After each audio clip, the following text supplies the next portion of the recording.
केंद्रीय मंत्री वीके सिंह ने आज गाजियाबाद के संजय नगर में प्री पोलिंग डोज लिया। उन्होंने देश से अपील भी की कि जिस तरह कोरोना बढ़ रहा है उसी तरह आप मास्क लगाइए और कोरोना के जो वैक्सीन सरकार लगवा रही है उसको जरूर लगवाइए। लेकिन हमने इसमें जो उत्तर प्रदेश में चुनाव होने हैं उसमें भी जनरल वीके सिंह से सवाल किए, कहा कि जिसको 5 साल मंत्री बना के रखा उसको तब भी संतुष्टि नहीं है तो भगवान जाने वह कैसे संतुष्ट होंगे। और इनके जाने से पार्टी को कोई फर्क नहीं पड़ता। पार्टी उत्तर प्रदेश में अपनी बहुमत से सरकार बनाने जा रही है। सोशल मीडिया पर ऐसी चीज़ें चलती रहती है, उससे पार्टी को कोई फर्क नहीं पड़ता। लेकिन कहीं ना कहीं भारतीय जनता पार्टी पूरे जोश में है। उनको उम्मीद है कि मोदी और योगी के नाम पर चुनाव लड़ा जाएगा और बहुमत से सरकार बनाएंगे।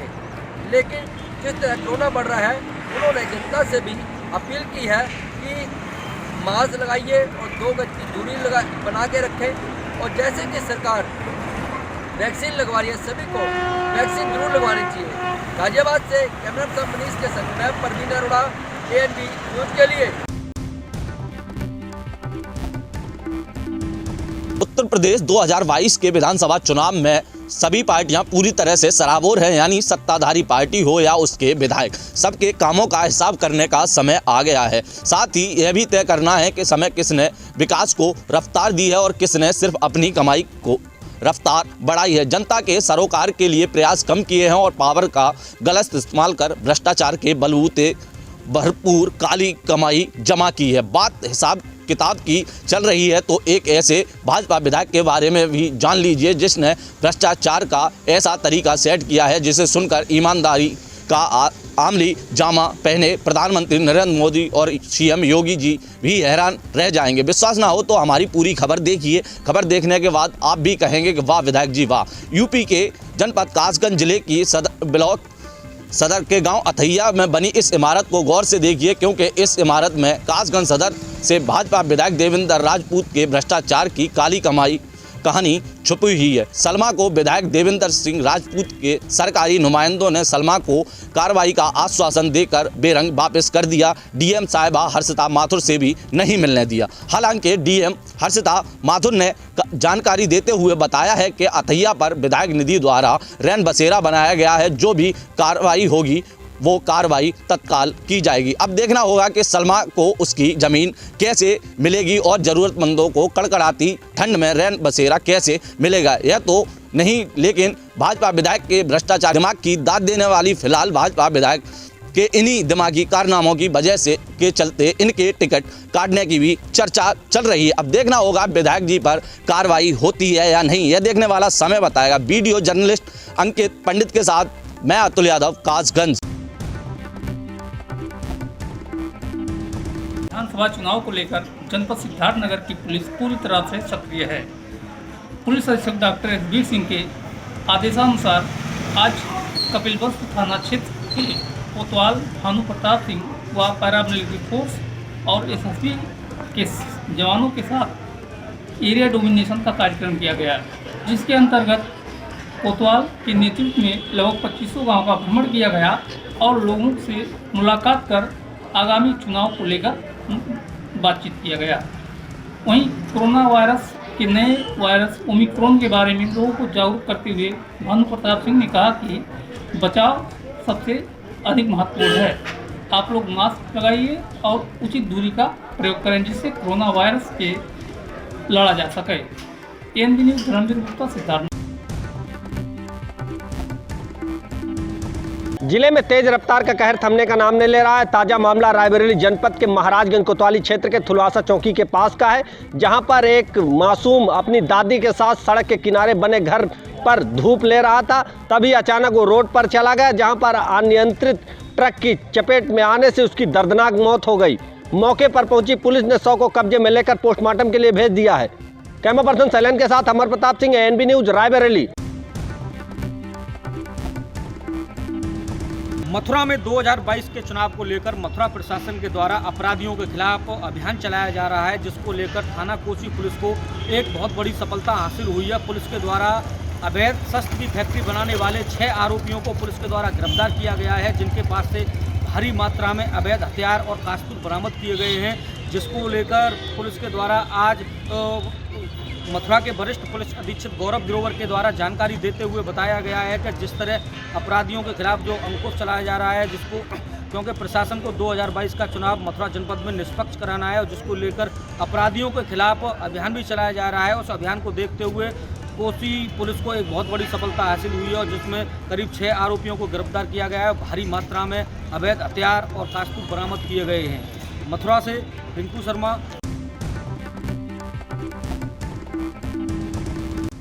यूपी के जनपद हाथरस में विधानसभा चुनाव को देखते हुए जनपद में चलाए जा रहे अभियान के तहत पुलिस और आबकारी विभाग ने एक शराब तस्कर को गिरफ्तार किया है। आपको बता दें कि जनपद हाथरस में विधानसभा चुनाव के दृष्टिगत जनपद में चलाए जा रहे अभियान के क्रम में पुलिस और आबकारी विभाग की टीम ने एक शराब तस्कर गिरफ्तार किया है, जिसके कब्जे से 17 लीटर शराब व 180 लीटर लहन बरामद किया है, जिसे पुलिस और आबकारी विभाग की टीम ने नष्ट करा दिया है। पुलिस और आबकारी विभाग की टीम ने कासगंज रोड स्थित एक कॉलोनी से शराब तस्कर को गिरफ्तार किया है। कोतवाली सिकंदराव पुलिस और आबकारी विभाग को विधानसभा चुनाव से पहले शराब तस्कर को पकड़ने में बड़ी सफलता हासिल हुई है। Jaikishore Kushwaha, ANB news, Hathras. जिले में आचार संहिता लगने के बाद से लगातार पुलिस एक्शन में है, जहां पर सड़कों पर पुलिस की लगातार यहां पर भ्रमण कराया जा रहा है और पुलिस द्वारा यह बताया जा रहा है जनता से कि आप लोग वोट निर्भीक होकर दें, किसी के प्रलोभन में न पड़ें। अगर कोई प्रलोभन देता है प्रत्याशी या किसी पार्टी के लोग तुरंत सूचना दें। आज देवरिया के तरकुलवा क्षेत्र में पुलिस अधीक्षक जो यहाँ डीआईजी बन चुके हैं डॉक्टर श्रीपत मिश्र ने अपने नेतृत्व में यहाँ आरएफ की टीम के साथ पूरी पुलिस टीम को लेकर तरकुलवा के बॉर्डर क्षेत्रों में भ्रमण कराया और लोगों को आह्वान किया कि वोट दें, निर्भीक होकर, किसी से डरे नहीं, प्रलोभन में न पड़ें।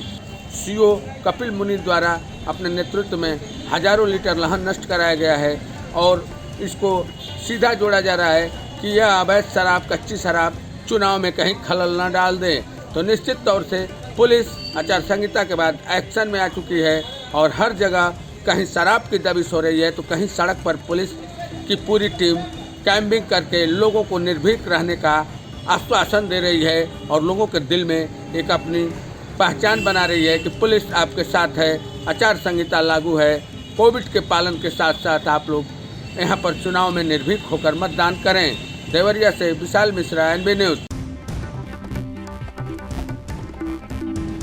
यूपी में पहले चरण के चुनाव को लेकर शासन प्रशासन ने शांतिपूर्ण चुनाव को कराने के लिए अनेकों बंदोबस्त करने शुरू कर दिए हैं और 2022 के चुनाव को शांतिपूर्ण कराने के लिए अपनी कमर कस ली है, जिसको लेकर जनपद शामली में भी जिला अधिकारी जसजीत कौर द्वारा सभी पार्टियों के प्रतिनिधियों को साथ लेकर VIM मशीनों व अन्य मशीनों का निरीक्षण किया, जिसको लेकर सभी पार्टियों के प्रतिनिधियों को भी सभी मशीनों का निरीक्षण कराया और जांच कराई, जिसको लेकर जिला अधिकारी ने सभी पार्टियों के प्रतिनिधियों को आश्वासन दिया कि वे शांतिपूर्ण तरीके से चुनाव कराएंगे। वहीं सभी पार्टियों के प्रतिनिधियों ने VIM मशीनों का निरीक्षण कर चुनाव आयोग के सभी पदाधिकारियों से शांतिपूर्ण तरीके से और सुरक्षा की दृष्टि को लेकर चुनाव कराने का भरोसा जताया। सहयोगी कैमरामैन के साथ दीपक कुमार, ANB न्यूज़ शाम। आगामी विधानसभा चुनाव को मद्देनजर रखते हुए पुलिस अधीक्षक निखिल पाठक की कुशल नेतृत्व में आबकारी विभाग व पुलिस द्वारा कबूतरा डेरा पर अवैध शराब की गढ़ जो है वहां पर छापेमारी की गई, जहां पर पुलिस व आबकारी विभाग को बड़ी कामयाबी हासिल हुई है, जहां पर अवैध शराब का जखीरा बरामद हुआ। तो वहीं लेतो पुलिस व आबकारी विभाग ने 500 लीटर अवैध शराब, कच्ची शराब जो है बरामद की है, साथ ही 6000 लीटर लहन नष्ट किया है। साथ ही इस दौरान पुलिस अधीक्षक निखिल पाठक का कहना है कि विधानसभा चुनाव को मद्देनजर रखते हुए लगातार जो आबकारी विभाग है और जो हमारी लेतो पुलिस है लगातार कच्ची शराब की गढ़ पर छापेमारी कर रही है और जो विधानसभा का चुनाव है इसको देखते हुए हर हाल में जो कच्ची शराब का कारोबार है उसे खत्म कर दिया जाएगा और जिले में किसी प्रकार से कच्ची शराब का कारोबार होने नहीं दिया जाएगा। साथ ही इस दौरान पुलिस आबकारी विभाग ने संयुक्त रूप से जो कच्ची शराब के ठेके पर छापेमारी की, जिससे कि जिले में जो चुनाव है शांतिपूर्ण संपन्न हो। ललितपुर जनपद से कैमरा पर्सन उदय भांसी के साथ Nitish Kumar, ANB news.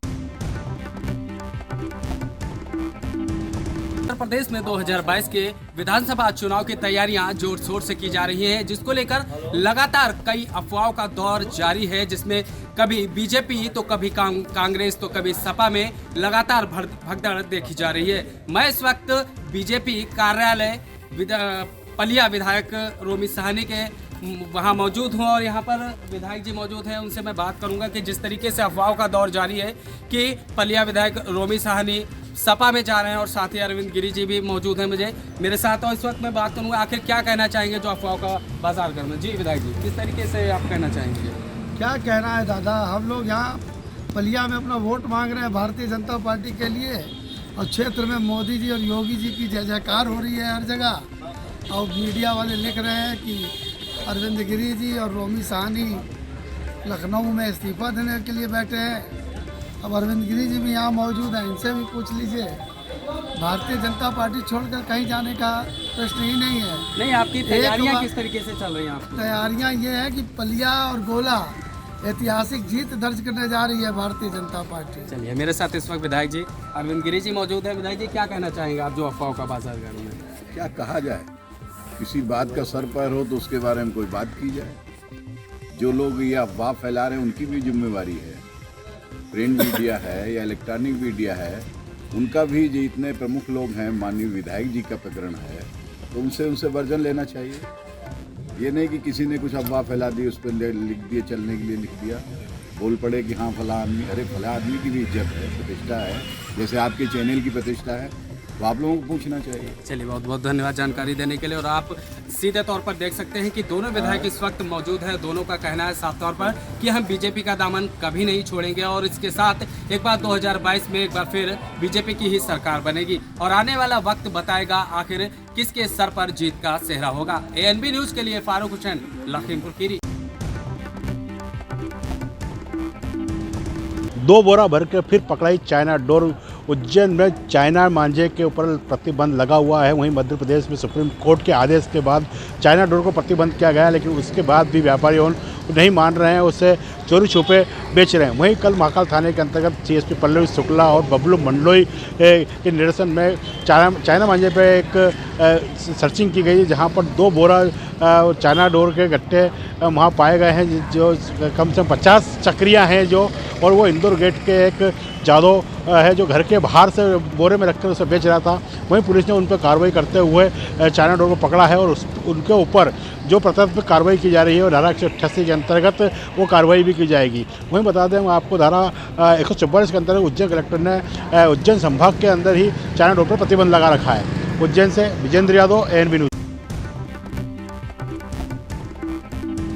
Corona की तीसरी लहर आने के बाद भी जो लोग कोरोना नियमों का पालन नहीं कर रहे हैं और लगातार लापरवाहियां बरत रहे हैं, यह खबर उनके लिए बेहद ही महत्वपूर्ण है और यह खबर उन्हें ज़रूर देखना चाहिए। जी हाँ, रीवा के एक किसान की मंगलवार देर रात मौत हो गई कोरोना की वजह से। बताया जा रहा है कि चेन्नई के अपोलो अस्पताल में रीवा के किसान धर्मजय सिंह का इलाज चल रहा था। उनके इलाज में तकरीबन 8 करोड़ रुपए खर्च हो गए। यहाँ तक कि परिवार वाले 50 एकड़ ज़मीन भी बिक्री कर दिए। अपोलो अस्पताल में लंदन के डॉक्टरों के द्वारा उनकी देखरेख की जा रही थी। बावजूद इसके मंगलवार की देर रात उन्होंने दम तोड़ दिया।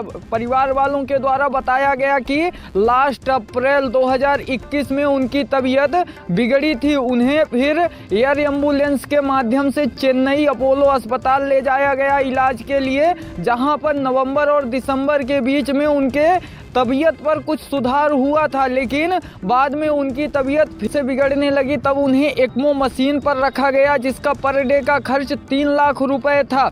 बावजूद इसके वह कोरोना को मात नहीं दे सके और ज़िंदगी से हार गए। तकरीबन 254 दिन 8 महीने से अधिक उनका इलाज चला और उनके घर वालों की तरफ से 50 एकड़ ज़मीन भी बेच दी गई इलाज के लिए। बावजूद इसके वह कोरोना को मात नहीं दे सके और मंगलवार की देर शाम दम तोड़ दिए। बताया जा रहा है कि किसान धर्मजय सिंह के द्वारा फूलों की खेती की जाती थी, उनके फूल दिल्ली तक जाते थे बेचने के लिए। यहाँ तक कि 26 जनवरी पर उन्हें सम्मानित भी किया गया था। और आज जैसे ही उनकी मौत हुई तो मध्य प्रदेश के सीएम अपने फेसबुक पेज पर उन्हें शोक संवेदना व्यक्त किए थे। बावजूद इसके किसान धर्मजय सिंह अपनी जिंदगी से हार गए। बताया जा रहा है कि रीवा जिले के मऊगन तहसील अंतर्गत रकरी गांव के रहने वाले थे किसान धर्मजय सिंह। वहीं ज़्यादा कोरोना पर खर्च करने वाले भी यह किसान हैं, जो कि कोरोना का इलाज करवाने के लिए 8 करोड़ रुपए तकरीबन खर्च किए हैं। इससे पहले मेरठ के विश्वास सैनी, जो कि 130 दिन तक कोरोना के पीड़ित रहे और 130 दिन बाद उन्होंने कोरोना को मात देती थी।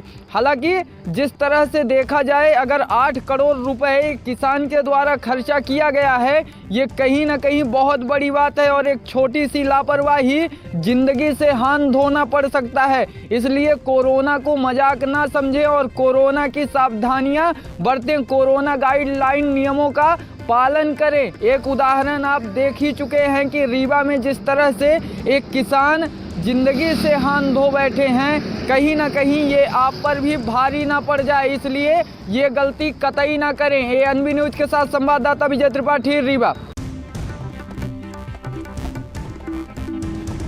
चुनाव भले ही उत्तर प्रदेश में हो, लेकिन महाराष्ट्र में राजनीतिक सियासत जारी है। एनसीपी प्रमुख शरद पवार के ऐलान के बाद आज शिवसेना प्रवक्ता व सांसद संजय राउत ने यूपी में चुनाव लड़ने का ऐलान कर दिया है। संजय राउत ने मीडिया से बात करते हुए कहा कि वह उत्तर प्रदेश में काफ़ी सालों से काम कर रहे हैं और वह बीजेपी को ठेस नहीं पहुंचाना चाहते, लेकिन इस बार के चुनाव में 100 से 50 सीटों पर वह चुनाव लड़ेंगे। संजय राउत मीडिया से बात करते हुए अपने बयान में भी कहते हैं कि अखिलेश यादव के साथ कोई गठबंधन नहीं है, हमारे विचारधारा और उनके विचारधाराओं में फर्क है, लेकिन उत्तर प्रदेश में बदलाव की ज़रूरत है। शिवसेना 50 से 100 सीटों पर यहां चुनाव लड़ेगी। आपको बता दें कि इससे पहले एनसीपी प्रमुख शरद पवार ने ऐलान कर दिया था कि वह अखिलेश यादव के साथ मंच साझा करेंगे और समाजवादी के साथ उत्तर प्रदेश सहित गोवा और 2 राज्यों में वह चुनाव लड़ेंगे। जिसके बाद अब शिवसेना के प्रवक्ता संजय राउत ने भी शिवसेना को उत्तर प्रदेश में लड़ने के जो असमंजस थे उसे साफ कर दिया है। देखना यह होगा कि शिवसेना अगर उत्तर प्रदेश में चुनाव लड़ती है तो इसका असर बीजेपी पर क्या पड़ेगा। एएनबी न्यूज के लिए मुंबई से मुरारी सिंह। मुंबई में जल्द महानगर पालिका का चुनाव होने वाला है। ऐसे में शिवसेना की तरफ से एक फरमान जारी किया गया है कि मुंबई में जो सभी दुकानें हैं, रेस्टोरेंट, बार है, उसके बाहर जो बोर्ड लगाए गए हैं वह मराठी भाषा में होना चाहिए। तो जैसा कि तस्वीरों में देख पा रहे हैं कि यहाँ तमाम साइन बोर्ड दुकानों के बाहर लगे हुए दिखाई दे रहे हैं, जिनमें इंग्लिश, हिंदी, मराठी तीनों भाषा का समावेश है। लेकिन इस बार शिवसेना ने यह कार्ड खेलते हुए सीधे तौर पे कहा है कि जो भी साइन बोर्ड लगाए जाएंगे वह मराठी भाषा में होंगे। आपको बता दें कि इसके पहले मनसे ने इस तरह का कार्ड खेला था।